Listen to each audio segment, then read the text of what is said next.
Hello, this is Mark from My Keys to Music. Thanks for joining me on this video. You're hearing in the background sounds from Moving in Stereo from the group The Cars. And a student taking the Master the Nord Stage 3 course at mykeystomusic.com asked, is there a way we can emulate this spacey sound so that he can play this song with his band? Let's do that right now. The name of the program is called Moving in Stereo, and let me show you how to set this up. You reset your synth, so start with a blank sound or blank program. Turn your synth on. Make sure it's on the classic sine wave, which it might be if you're starting with a blank sound. It might be like that already.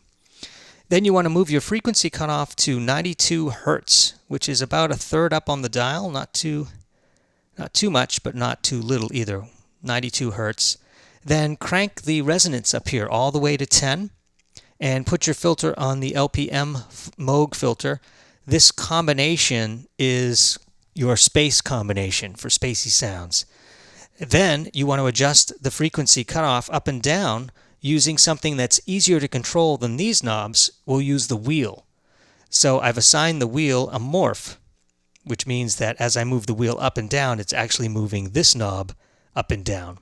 And the way you can set the morph is you can calibrate it so that it has a range, a defined range. No lower and no higher than a specific amount. So let me show you what we've done with the wheel here. All right, the wheel is morphing between 92 hertz and 3.7 kilohertz. And that particular combination keeps that feedback space sound within a range in the E key.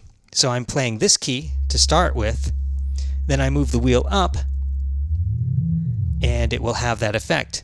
Now, before I do the final demo here, I don't want to forget the reverb, which is an important part of spacey sounds as well.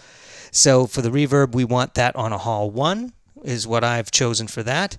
Then we can monitor the dry-wet setting, and I can tell you that that's a 7.3 on the reverb amount here for this knob, and I am using the bright setting. Okay, so let's demo this. We'll use the wheel, and we'll play the E key, and we'll move the wheel up all the way, slowly.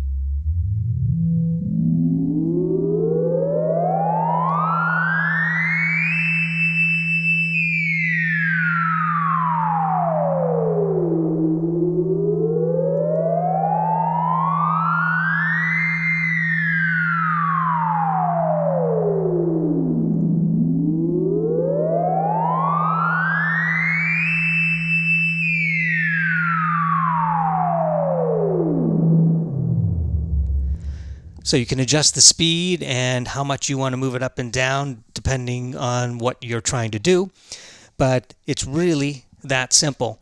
So hopefully this is a bit of trivia that could help you if you're ever wanting to do controlled space sounds. It certainly works, I think, for the song Moving in Stereo from the Cars. Now, is it exact to the original?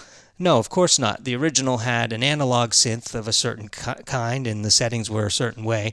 So, you'll probably never be able to duplicate it perfectly the way the Cars did, but this gets us close. It certainly gets us, from a theoretical standpoint, there's a lot to be learned here from this particular combo when you want to start using those space sounds. From here, you could just add an LFO, keep this down, add the LFO, and watch what you can do now.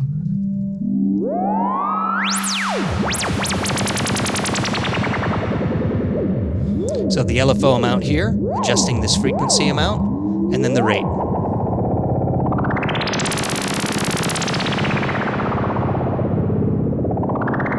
And you might want to adjust the reverb down if you're trying to hear more distinction in those oscillations there on that LFO, or leave it just where it is and have that part of the effect. So those are just a couple of little tidbits there if you ever want to take your Stage 3 for a space trip ride. Thanks for joining me on this video. Don't forget to subscribe. We've got a lot more stuff coming as we're ending 2021 and heading into 2022. The name of the game is going to be MIDI. MIDI this and MIDI that, connecting here, there, and everywhere on these Nord keyboards. All kinds of interesting and somewhat complicated things.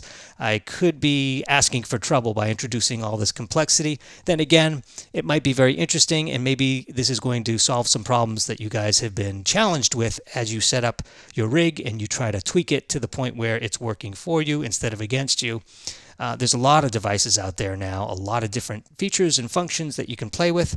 And anyway, that's the reason why you might want to subscribe to the channel, because there's a lot more interesting stuff coming. Thanks for watching, and we'll catch you on the next one.